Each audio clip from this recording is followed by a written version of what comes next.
This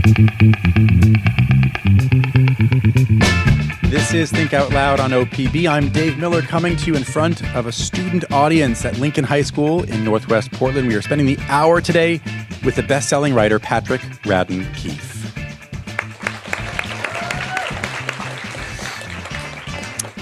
Patrick Radden Keefe has said that he has an almost childlike sensibility. If he finds out you have a secret that you won't tell, he'll do everything he can to figure out what that secret is. That curiosity and tenacity have served him well. They fuel in-depth reporting that often uses crime as a prism to understand society. In his book, Say Nothing, he dug into an unsolved murder to tell a broader story about the Troubles in Northern Ireland. In Empire of Lies, he made a sprawling portrait of the Sacklers, a pathologically secretive and proudly philanthropic family who, more than any other, fueled our country's opioid addiction epidemic.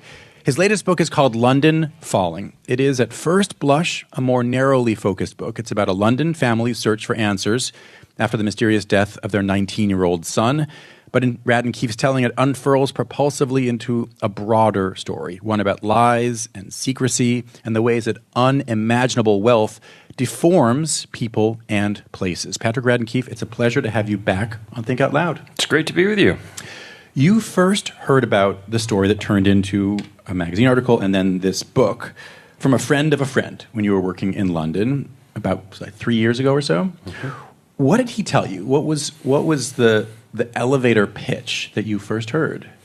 So I was living in London in the summer of 2023. I was producing a TV drama called Say Nothing, based on my book for Hulu. And I was on set one day just kind of hanging out because, from the outside, a film set seems really glamorous and exciting, but when you actually get there, it's incredibly boring a lot of the time. It's just people moving lights and setting up shots. And so I was sitting around just doing Wordle on my phone, and a guy sat down next to me, a stranger, somebody I didn't know. But one thing as a journalist that I try and do is I have a habit of starting conversations with strangers. I'll just chat with anyone. My kids are really mortified if we get in the back of an Uber, I'll always start talking to the Uber driver. And I just started chatting with the guy, in part because I was curious and in part because I tend to think as a journalist that the best stories you're not going to find on the internet. You're going to find them from going out in the world and talking to people. And I told the guy what I did. I said, I write for The New Yorker. I write these investigative stories. And he said, I might have a story for you. And what he said was, there's a family here in London who I'm very close with. They're close friends of mine. And in 2019, they had this tragedy. They lost a child. They had a son. His name was Zac. He was 19 years old, and he died. And he died in mysterious circumstances. He went off the balcony of this luxury apartment building overlooking the Thames, the big river that runs through London. And after he died, his parents, whose names were Matthew and Rochelle, started trying to figure out what happened to him, and they made this really shocking discovery, which is that unbeknownst to them, Zac had been living a double life. He'd had a secret life that his parents hadn't known about. He had an alter ego where he was pretending to be someone else, and he was moving around London pretending that he was Zac Ismailov, not Zac Brettler, which was his real name. He was Zac Ismailov, and he was the son of a billionaire Russian oligarch living in London. And this guy who I met that day had basically said just that much to me, and I knew right there, sitting talking with him, if I can get this family to talk to me, I'm in. This is my next story. Next magazine article. It starts at that level. Yeah, I didn't have any notion of it being a book until I was sort of partway through. You ended up spending hundreds of hours talking with them, trading text messages back and forth. But what do you remember about that first meeting? He set it up. You sat down with them. What most stands out to you about that first meeting? So it's interesting. One of the things about my job that is interesting but also quite intense is that a lot of the time I'm meeting with people and I'm asking them to describe sometimes the most awful thing that's ever happened to them. And I like to think I'm a pretty good listener. But I also think that most people have a kind of natural urge to tell their story. They want to be understood. And so we sat down. I sat down with Matthew and Rochelle at a cafe, it was during the summer, just had coffees. I didn't even take out a notebook. We had met with the understanding that we would talk off the record. So if they decided, you know what, we don't want this story to be public, then I would walk away and I wouldn't be able to write about it. They were quite a private family. And after Zac died, they tried to keep the story out of the press. And in fact, after I first heard that pitch from the guy on the film set, I went home and I Googled Zac Brettler, death, balcony, Thames, boy, and nothing came up. There was nothing on the internet. You can imagine there were traces of Zac. It seemed almost as if he was still alive. There were traces of him online, but nothing to indicate that he was dead. So we sat down and they just talked for 2 hours. It all just kind of came tumbling out, and it was a little confusing, honestly. When I wrote the article and then the book, part of what I'm thinking about is how do I take this tangled story and kind of untangle it and then tell it to you in a way that you'll be able to digest. It won't be overwhelming for you. But when they first told me about it, it all just kind of came tumbling out all at once. It was sort of a hairball of complexity and agony, and I just listened. What did you understand that they wanted from you early on? I think they weren't even totally sure themselves. I think that there was a kind of interesting coincidence, which is that when we met, the official investigation into Zac's death had kind of run its course. There had been a police investigation, and basically the police had kind of thrown up their hands. After a couple of years, they said, we're not able to get to the bottom of this. Might have been a suicide. Might have been something more sinister. We can't really say. We're not going to charge anyone. There'd been what's called an inquest in the UK, which is basically it's almost like a judicial procedure, except that they're not assigning criminal blame, and they kind of look into a death. And so you have witnesses and lawyers, and there was an inquest, and the inquest basically came back, and the inquest also basically said, we don't know. We don't know what happened to Zac. That was the point at which they met me, and I think that they had a sense that there were still big unanswered questions, and that maybe I could help answer some of those questions. I should say, I try to be very transparent with people when I'm working as a journalist. And so I said to them, I really want to tell this story. I think it's an important story, and I want you to kind of open up to me. It'll be weird to take your private tragedy and turn it into this public thing. But I don't want you to do it if you have some unspoken expectation that I will crack the case in exchange. That that you're a journalist as opposed to a private investigator. Yeah. Or a lawyer, or an activist. I said, I will do my level best to get to the bottom of this. I will write about it. But it shouldn't be a thing where you think there's a transaction here, and you're opening up your lives to me, and in exchange, I will bring you the justice that the police couldn't bring. Let's take a question from our audience. What's your name and what's your question? Hi, I'm Serena. Thank you so much for being here. My question is, how do you balance the emotions of a grieving family with keeping the article itself objective? Oh, it's a great question, Serena. Thank you. It's interesting, I think when I write about people, part of what I'm trying to do is, certainly when I meet with them and I hear their stories, I try and stay very open. I try and meet people where they are. I try not to judge them too much when they're talking to me. I always, even if it's a horrible person, and I've, for this book, I interviewed murderers, they're people who've done really bad things. I still want to kind of try and keep an open mind when I sit and talk with them and hear their version of the story. When I sit down to write, I'm making judgments. And so there's these kind of two different periods. And with the Brettlers, I did feel enormous compassion for them. I felt really strongly for this family. And I think that for me as a writer, it's important. You want to maintain an objectivity when you sit down. You don't want to become too close to them. You don't want to feel like you're writing for them. I would have these moments where I would say, I'm not a therapist. It may feel sometimes when I interview you as if it's therapy, but I'm not a therapist. I'm going to go away and write about this. I'm not a private detective. I'm also not in PR. It's not my job to make people look good or to hold back certain details. And so it was just a very complicated relationship over a couple of years where I don't want to the degree that my heart goes out to them and I feel for them and I feel compassion for them, I don't want to stamp that out. I actually think that's good for a writer. I think if the story is making you feel something, you should listen to that. And that's actually telling you something. But I think that you need to kind of keep these two thoughts in your head at once, where on the one hand, you're alive to the fact that it's making you feel things.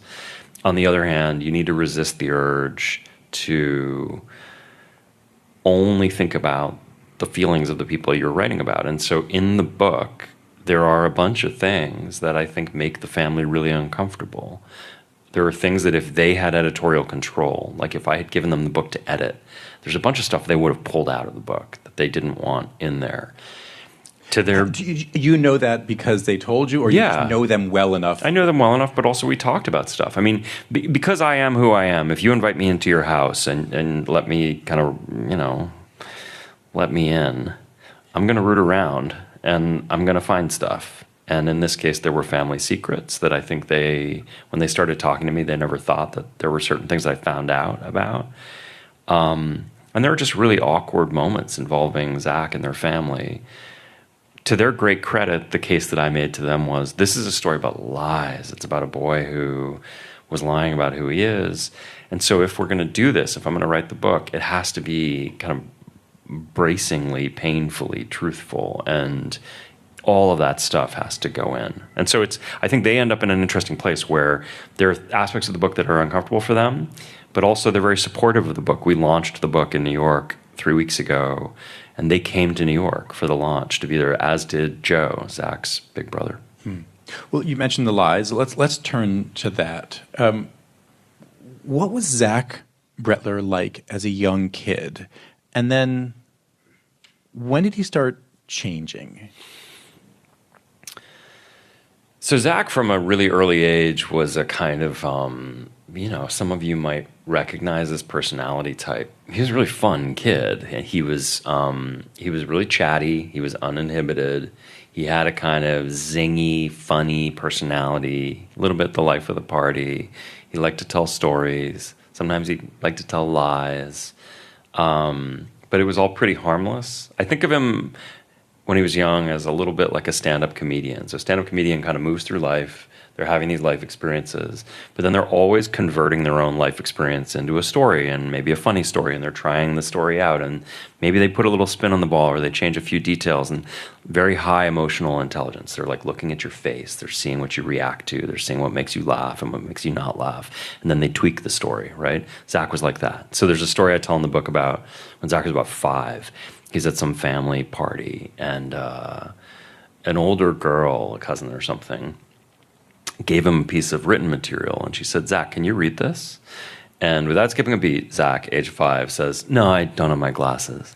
And he didn't wear glasses, and he couldn't read. But that was Zac. He was kind of embroidering. And can I stop you there? Because there's something about knowing how his life ends and knowing the lies that he wove later on, that even when I read that anecdote, which made me laugh, or at least chuckle out loud when I read it. It's funny. It's a kind of preternatural skill for a 5-year-old. But it's also, I think, impossible to not read that and read into it. How do you, when you're trying to piece together what happened, you hear something like that, how do you make what feels like an honest portrait that doesn't get too clouded by what happens later, if that makes sense? It does. So I think of myself as working in the tradition of narrative nonfiction. It's a very specific kind of journalism. I'm sure if some of you are in journalism classes, you've probably read some of it, where it really reads like a story. It reads like a novel. Ideally, it's a story about characters. There are scenes. You feel like there's some dramatic momentum, but it's all true. What that means is I don't have a thesis statement in my books or my articles. I'm not trying to make an argument. It's not an op-ed. It's not an essay. And instead, it's a story, and I present it to you, and I hope that there there's room in the way that there would be in a work of fiction, that the characters are rich enough that there's actually different readings that you could have. And part of what's so fun about putting a book like this out into the world is that there are readings that never occurred to me that people are having. So I'll give you guys an example, and this will be interesting to you. Zac starts lying more. And at school, when he first gets to this new school, he tells kids at 13 that his mother's dead. She's not. But I think he realized that it was kind of a shortcut to close relationships, that when he met new kids, if they thought that he'd just experienced a loss, he did this especially with girls, that they would sort of open their hearts to him a little bit, And he started he was at a school where there were a lot of really rich kids, and he envied their wealth. He came from a pretty comfortable family. They're fairly well off, but he was going to school with the children of billionaires. And so he started telling lies about, my dad drives 2 Range Rovers, my family lives in a mansion. And part of what's really fascinating, I hadn't even noticed this when I was writing, is in this whole book, which is about this kid who lies, there's a woman who came up. I did a reading in Nashville 10 days ago. And the book had only been out for about 3 days, but this woman had already finished it. And she came up and she said, the thing I noticed is in your book, throughout the whole book, the kids can see through Zac's lies. It's the adults who don't. So the adults keep believing what he presents to them. But it's actually his peers who, from really early on, could kind of smell the BS. They could sort of tell. Does that ring true to you all in the audience? I'm curious, when you were reading the book and reading about, especially his earlier, he died so tragically young, but his earlier years, what was going through your mind? Does anybody want to just raise your hand and we can bring the mic to you? Did I see someone raising their hand? No, I did not. Okay. Hold on one sec. Rolly, our producer, is running towards you. What's your name and what went through your mind? My name is Brian Pemberton, and I don't know. I think that's really true. Because sorry. True that kids can spot liars among them better than adults can. Yes, and I'm saying that because in my experience, when I lie to my parents, they don't find out. But if I lie to my peers, they usually can tell. Let's hope they're not so listening. This is from the liar's perspective. Mm-hmm. Okay. And right next to you, somebody else had their hand up, I think. No, maybe I'm wrong. Okay, I'm just seeing hands because I want there to be hands in the air. So can you give a sense for... Oh, we do have... Well, Rolly will yeah. So go ahead. What's your name and what went through your mind? My name is Soraya Stewart, and what was going through my mind was really that peers will observe certain behaviors of yours with more importance than parents, because parents will look at you in a different light. And I know that in my experiences, my mother has focused on certain aspects of my personality that my peers maybe didn't notice, and I think that's a real reason for why peers will notice different things, because they know how you talk when you're being more free with yourself, whereas sometimes people are more reserved at home, or they talk in a nicer or more toned down version of themselves. So kids are more likely to see the real versions of each other, and then they can see when you're diverging from that. That makes sense. I should remind folks, if you're just tuning in, we are talking right now with the best-selling writer Patrick Radden Keefe. He is a staff writer for The New Yorker and the author of 5 books, including Say Nothing, Empire of Pain, and his latest, which just came out. It's called London Falling. You mentioned billionaires there, and in order to understand what happened to Zac, you go into some detail about London's extraordinary transformations over the last 4 or so decades. What happened starting in the 1980s and then with a kind of major escalation when the Soviet Union collapsed? Yeah, London had historically been a big city that had an identity as a manufacturing town. It was a city with factories. I don't know if you guys have read any Charles Dickens. Do people still read Charles Dickens in high school? No? Charles Dickens? A couple nods. But in the world of Charles Dickens, London was this kind of big, grimy, sooty, industrial city that made things and had these big factories lining the Thames, the river there. And the Thames itself was this great port where there were ships bringing in goods and leaving with goods from all over the world. And what happened is, in the space of about 25 years, really from from about 1960 to about 1985, the whole city changed, and all the factories shut down, and all the shipping left, and the docks closed. And so London as a city had to decide, well, who are we going to be now? Historically, we were a city that did these very specific things and really thrived on those. And now it's all gone. I mean, we've seen versions of this story in American cities, right, where there's a big manufacturing base and there's a city or a town that's kind of known for making a particular thing, and then eventually the factories close, and there's a little bit of an identity crisis. And what London decided in around the era of Margaret Thatcher in the 1980s was that it would be a money town. It would be a town where you had banking, financial services. It became kind of a destination for foreign money and also for people who had that money. And so you had a big influx of wealthy foreigners who started coming to London, and particularly with the collapse of the Soviet Union, where you had really a handful of people. It wasn't that many people, but these people who we now refer to as the oligarchs, where basically, if you remember, the USSR was a kind of planned communist economy in which you had these big industries, but the industries in theory were kind of publicly owned. It was owned by the state. It was in theory, it was owned by the whole Soviet public. And then overnight, basically, the Soviet Union collapses and the economy privatizes. And as those huge assets go into private hands, it doesn't happen in a very fair way or a transparent way. And you get basically a handful of people who become mega billionaires overnight because they manage to kind of maneuver and take over these huge, like big oil companies, big electricity companies, what have you.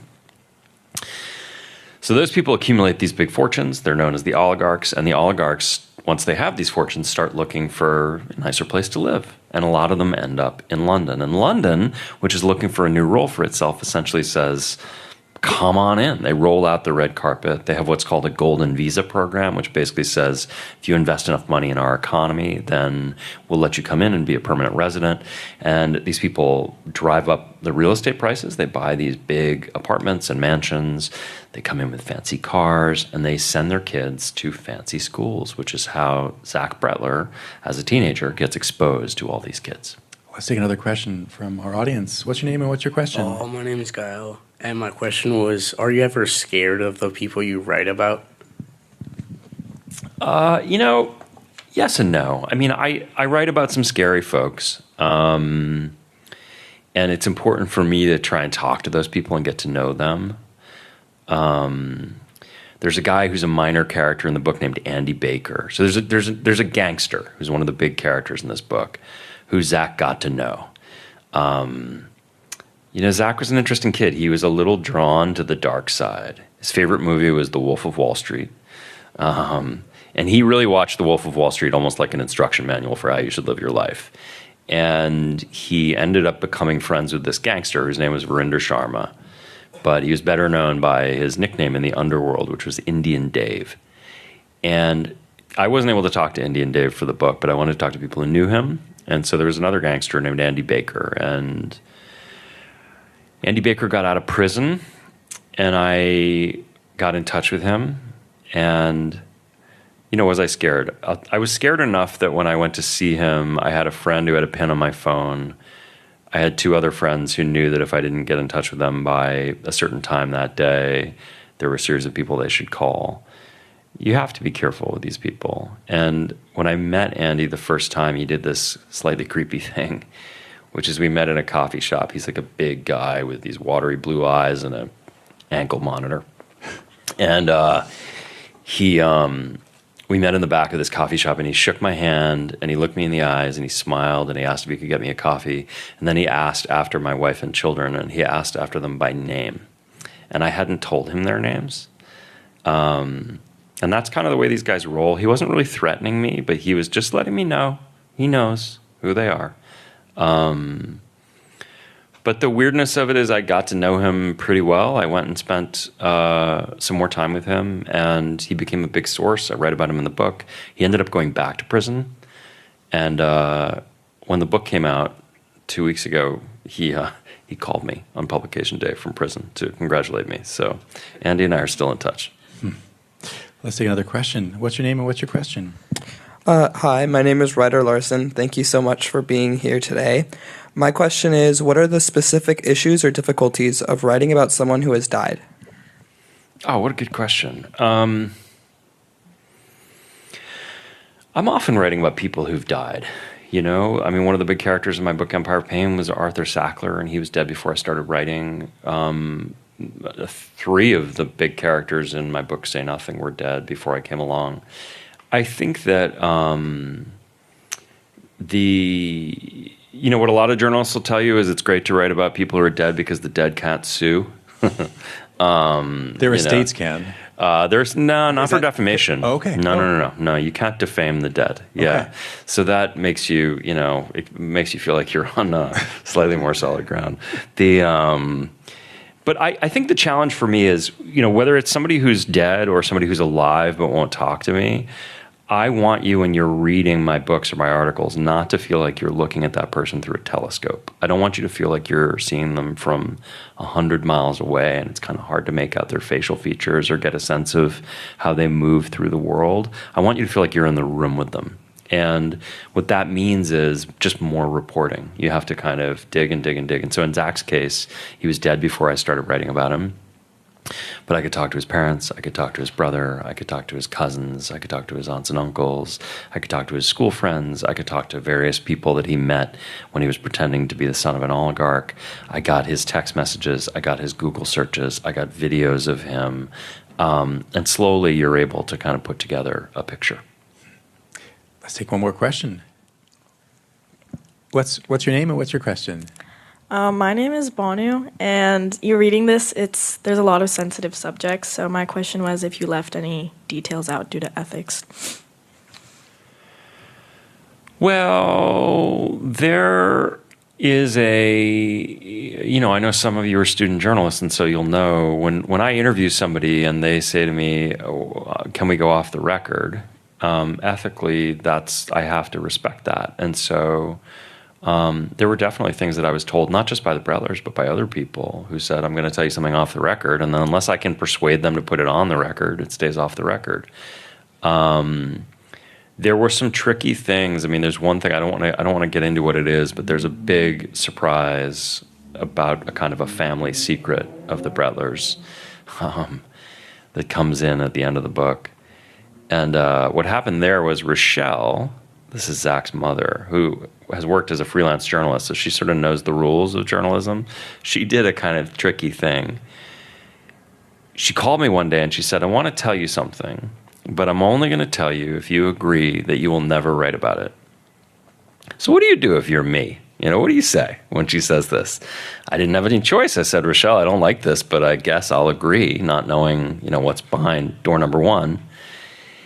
And then she told me this thing that I immediately knew had to be in the book. And I also knew that if I had been left on my own, I probably would have figured it out on my own. And so, slightly tricky thing she was doing there, right? Because she took it off the table. And so it was different than saying, I'm going to say this off the record. She was saying, don't write about this no matter how you hear about it. Yeah. Okay, so that's a broader... It's broader. No. Yeah. But what choice did I have? It wasn't a situation where when she made that proposal to me, I was going to say, no, I don't want to know, right? I then spent the next year plus talking with her and with her siblings and trying to persuade them that it really belonged in the book and that it would not be fair to readers and to the truth to keep it out of the book. And it's in the book in the end. I won that argument. But I will say that had I not been able to persuade her, it wouldn't be in the book. And I would feel really bad about it. And if you asked me the question that you just asked me, and I knew that this big thing wasn't in there that should be in there, I would feel on some level as if journalistically I had really failed. We've got to take a short break, but we have a lot more coming up from Patrick Radden Keefe and our students here at Lincoln High School. Stay tuned. This is Think Out Loud on OPB. I'm Dave Miller. If you're just tuning in, we're coming to you in front of a group of students at Lincoln High School in Portland today. We're talking with the New Yorker staff writer and best-selling author Patrick Radden Keefe. His new book is called London Falling, A Mysterious Death in a Gilded City and a Family's Search for the Truth. So, as you said, one of the big reasons the Brettlers wanted to talk with you is that they felt very unsatisfied with the quality and breadth of the police investigation into their son's death. You point out that for years there had been this pattern when people connected to Russian oligarchs would die in very questionable circumstances, being falling from buildings, say, or getting hit by trains, ways that didn't necessarily seem like suicides. The police were very quick to say, yep, this is a suicide, nothing to see here.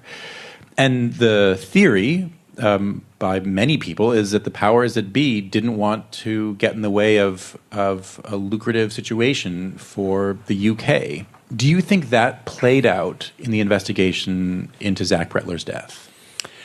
I do. I think that was a strand of it, but I don't think there was a big conspiracy. I think that there have been decades of cutbacks of the Metropolitan Police. Scotland Yard still kind of has a nice ring to it, right? They still sort of, it seems like it's good branding still, Scotland Yard, but not actually that great a police force, it turns out, these days. And so I think some of it was that they just weren't sort of up to it. I think some of it was that Zac died just before COVID, and that slowed things down. I think some of it was, yes, that there had been a kind of learned behavior on the part of the cops in London that when people died and it felt a little exotic and there was a whiff of Russia involved, they tended to just look the other way and say, looks like a suicide, looks like an accident. I mean, truly, there's a story I tell in the book about a guy who was found with like 30 stab wounds from 2 different knives, and the cops were like, oh, definite suicide. So you tell me. So I think there was all of that going on. And then I think the last thing, which is significant, is that there was footage of Zac going off that balcony. There was a building across the river, which is MI6 headquarters. If any of you have seen the James Bond movies, it's the headquarters there.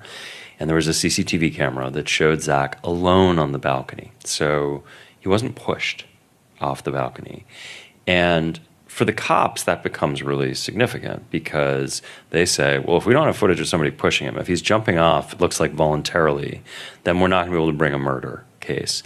And I think that it's almost like they have a kind of pattern recognition. If they see that it's not a murder, then maybe it's a suicide. And if it's some other more exotic thing, like if you learn that there was a really dangerous guy in that apartment when he went off, that's just not a thing that they really know how to engage with. Let's see another question from the audience. What's your name and what's your question? I'm Allegra, and my question is, how do you prepare for interviews? Good question. I'm usually really underprepared for interviews. I hate to tell you, this is maybe not the thing to tell budding journalists. I think when I was a young journalist, a lot of the time I would be incredibly prepared. And I made this mistake, which is that when I sat down with people, I wanted to show them how much homework I'd done. I wanted to show them how smart I was. I wanted to impress them. And I realized, it took me years, that a lot of the time it's actually better if the person that you're interviewing thinks you're kind of dumb, or a little simple and you haven't really prepared, because they will then explain it to you the way they would explain it to a child. And that is a lot of the time really helpful because your reader is not going to necessarily be an expert. So I found that I would often go into interviews saying like, oh yeah, and of course I know about blah, blah, blah, blah, blah, just to show that I did as a kind of a flex. And then what would happen is that the person I was talking with would assume, okay, well, I obviously don't have to explain that stuff because he's already done all the prep on that. So of course I try and sort of understand and think through where the conversation might go, and I do prepare, but I don't come in with a list of 30 questions. For me, it's much more about a conversation and being willing to kind of go down some road that you didn't expect. Let's see another question. What's your name? What's your question? I'm Safira. My question is, I like how your writing shows that someone lied about something, and it almost makes me feel sick. How do you achieve that? Can I ask you a question about your question? You say yes. So reading about, like, realizing in Patrick's writing that someone has lied, it just gives you like a queasy feeling? Yes. Okay. I hate to say it, but I'm happy to hear you say that because I I want you to feel things when I'm writing. I mean, you guys have all grown up with phones, right? And so you are coming at this from a slightly different vantage point than I am. But like, I look back to what it was like for me to read before I got a smartphone, and I had a different relationship with books than I do now. It may seem weird for me as a person who writes books and magazine articles to confess this to you, but I'm not as good a reader as I used to be, and it's because I have this little distraction device in my pocket. And I miss that. I think there's a kind of deep concentration that you can get when you're reading a book and you're actually not like looking for alerts every 2 minutes. That is pleasurable and made me feel smarter and made me feel more engaged with the world. So when I'm writing, I'm doing anything I can to try and grab onto you and not let go. And I know you have a phone, and I know that you're feeling that itch and you want to check it, and I want to kind of pull you over here and keep you here. And if I can make you feel things, that helps. And so with the lies, there was a sort of interesting thing here where I had a ton of access to the Brettlers, to the parents, Matthew and Rochelle. And there was a really interesting thing in the reporting for this story, which is that they, from the moment Zac went missing, started recording on their iPhone the conversations they were having. So I didn't just have their memories. I actually had the real-time recordings of these conversations. What that meant is that in the book, I could create these situations where they hear things, people are telling them things, and they're lies. The Brettlers don't know they're lies yet. And I made a decision, which is I don't want to tell you, the reader, up top, oh yeah, this guy's lying. I'd much rather have you be like them and kind of naively taking him at face value, only to 20 pages later realize he was lying the whole time. And if that makes it feel like your stomach drops a little bit, that's like mission accomplished from my perspective. That's what I want. What led, and you said it was brothers, I think you write that it was primarily Matthew at first who was the chronicler of these things. What was driving him? This was years before you entered the scene, way before. This wasn't to preserve something for journalists. What was driving him? Well, I think Matthew and Rochelle are pretty sophisticated people. And, it's interesting. It used to be that in a criminal case, right, if you had a bank robbery or a shooting or something, and in a criminal case, if the prosecutors had an eyewitness or the defense had an eyewitness, that eyewitness testimony was the best. You've got somebody who was there and they saw the bank robbery, right? And now what we know is that, in fact, eyewitness testimony is really unreliable. That if you're there witnessing a bank robbery or witnessing a shooting, you're totally unreliable because, in fact, you're having a traumatic experience and you may not fully understand what you're seeing in real time, and then you may misremember it in retrospect. And I think that Matthew and Rochelle kind of knew, even as they were looking desperately for their son, that they weren't being as kind of rational as they would like to be. And so they would have these conversations and they would go into them knowing this is going to be a really intense conversation. We're kind of overwhelmed by emotion right now. We want to have a record of it so that we can go back and study it later. And that was the impulse. And so they would start recording these conversations. And for me, obviously, it's a gift. Like, the police wouldn't talk to me for this book. They wouldn't give me a single interview. But when Zac was killed, the police had all these meetings with the Brettlers, and at the beginning of those meetings, the Brettlers would say, hey, do you mind if we record this? And the police never put any conditions on them, so they just gave me those recordings. What do you think we can learn about society by focusing on people who break societal rules in all kinds of ways?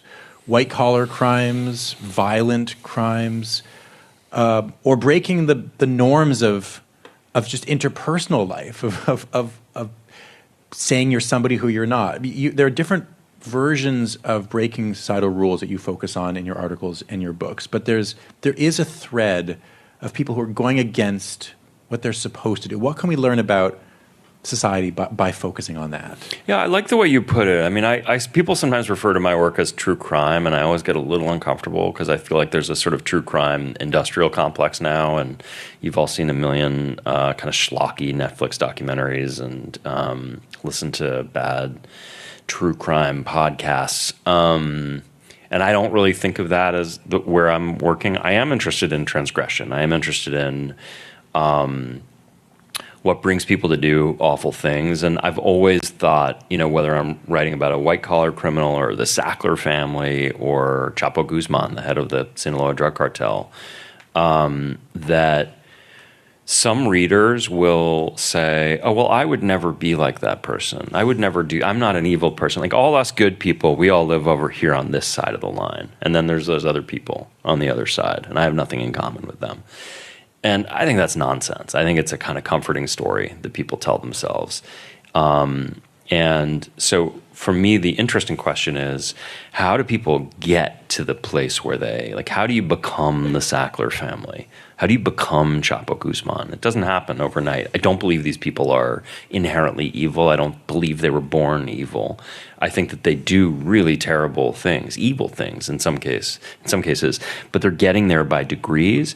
And the really interesting thing is each degree along the way, they're kind of telling themselves a story. They look in the mirror and they think, who am I? How do I justify what I'm doing? And so those types of questions I think are really worth attending to. Let's see another question from our audience. What's your name and what's your question? I'm Catherine, and I was just wondering what drew you into investigative journalism compared to more traditional types. I wish I knew. I always went from basically the age you guys are. I knew I wanted to be a writer. I wasn't sure what kind of writer. I started reading the New Yorker magazine when I was in high school, and I thought it would be really cool to be a New Yorker writer. I tried fiction, and I wasn't very good at it, I think. And as I got into it, I liked stories that, some people write short things. I write longer things. My stories will take you 45 minutes to read. And I know that there's a kind of pressure in our world where everything gets reduced down to a tweet or a TikTok video. Everything is getting smaller and smaller. And I sort of buck against that. I like things that are told in a more leisurely way, in part because I think that if you have a story that's investigative, what it means is I can gather all these cards, and then I'm just going to deal those cards out to you. And it sort of goes to the question earlier about feeling your stomach drop when you find out that somebody's been lying to you.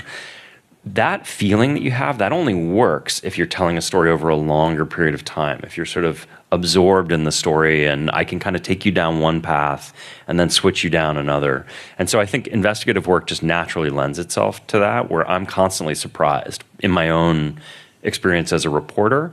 And then a lot of the time what I'm trying to do is I want to take that feeling of surprise that I have as I'm learning these things and translate it to the page so that you can have that experience of surprise as well. We have another question from our audience. Go ahead. I'm Julian, and what's an essential part of reporting that people overlook? Oh, man. I mean, I think that the weird thing about the internet and now AI as well is that it takes a lot of the friction out of reporting, and there's a natural tendency. And I have this is not me, shaking my fist and telling you kids to get off my lawn. I have this too, where there's a sort of natural tendency that you have to think, oh, all the answers are going to be right here online. All I have to do is, heaven forbid I pick up the phone and talk to someone. And I think that the kind of fundamentals of reporting, to me, actually are not about finding stuff that's already on the internet and then rearranging it. And I think if you want to AI proof yourself as a journalist, it's really essential that you understand that if all you're doing is taking stuff that's already online and just rearranging it in a different way, you will 100% be replaced by AI, right away. The job is to find stuff that's not on the internet already. The job is to go out and knock on doors and get to know people, get to know sources over a long period of time, make phone calls, call strangers, get hung up on. I've been doing this for 20 years now, and I think I'm pretty good at it, and I've had some success. And most of my week is reaching out to people who blow me off. It's a huge amount of rejection that I get. I call people, they hang up on me. I call people, they say they don't want to talk. But I think you need to kind of develop a thick skin for that. And what you realize is that the first 9 people may hang up on you, and the 10th will give you gold. And it's something that you couldn't have found if you Googled it. So I think that would be the biggest thing for me is, in a weird way, get offline and actually start connecting with real human beings. You mentioned that first meeting with that gangster and him asking about your kids by name. If I'm not mistaken, your sons are right now around the age that Zac was when he really started to stray from the values and expectations of his parents. What was it like to reckon with the big themes, those big themes of the book, as a parent yourself? It's hard. I mean, I think the nature of adolescence is that you start to become your own person, and your own person is going to be different from who your parents are. And which is what we want for our kids. Yeah, but it doesn't make it any less hard. I mean, I think that a lot of parents, and maybe this will resonate with you guys, but I think, for better or for worse, I think a lot of the time parents feel an urge. There's a sense that their kids that they can kind of mold their kids, and they're going to sort of make them a certain way.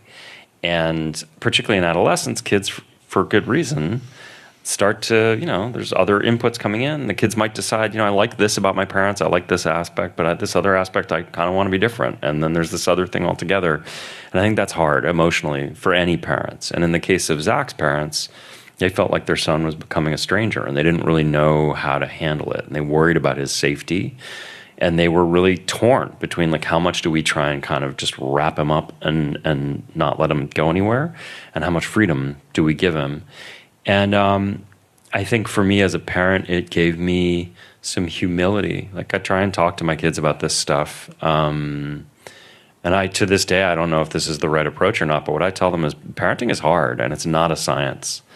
And, I tell them I love you, and the most important thing for me in a way is that I want us to kind of keep being in dialogue. I want us to keep talking. I don't want them to kind of disappear. But they're teenagers. I mean, you guys know what it's like, right? You don't, to my kids, I'm basically an Uber driver. It's like I drive them around. They sit in the back seat. They don't sit in the front seat. And they put their headphones in, and they're on their phones. Are you a private chef at times as well? Oh, believe me. I run they provide a lot of services. Yeah. Let's take another question from our audience. Oh, hi, I'm Sophia. In your story, there's a lot of lying. And my question is, how do you make sure when you interview people that they're not lying to you or like twisting the story? Yeah, you gotta have a good nose for this stuff. And I think actually it's good practice for a journalist to always be skeptical of everyone. You sort of always have to take everything with a grain of salt. There's an old joke that journalists of a certain age will make. It's like a story, a kind of little anecdote, but the idea is that you've got some grizzled old city desk editor talking to some cub reporter, and he says, if your mother tells you that she loves you, check it out. And it's that kind of attitude that I think you always need to have, is don't take anything for granted ever. Always be a little skeptical. And so even when people are telling me the truth, I try and remain a little bit skeptical. I think you really need to guard yourself, because there's a danger as a journalist if you're too credulous that you can just kind of reprint lies. And unfortunately, we live in a moment where a lot of people are telling a lot of lies. And your job as a journalist is not to be a stenographer who just repeats that stuff. You need to kind of poke it and prod it and see what you believe, and then tell the truth as you see it. What did you learn in the end from Rochelle and Matthew about living with grief, about the choices they're making now? 5 years later, 7 years later. Yeah. In moving forward with their lives. Well, they're amazing people, I have to say. And there's a whole aspect of this which we haven't talked about, which is that Zac had two grandfathers who both survived the Holocaust. And they actually survived the Holocaust as children, basically. And their whole families were murdered. And both of these grandfathers arrived in England as teenagers. One of them was 14, one of them was 16. Just try and imagine this. And their whole families were gone. They were alone in the world at that age as refugees. And they had to learn English and kind of find a new life. And they did.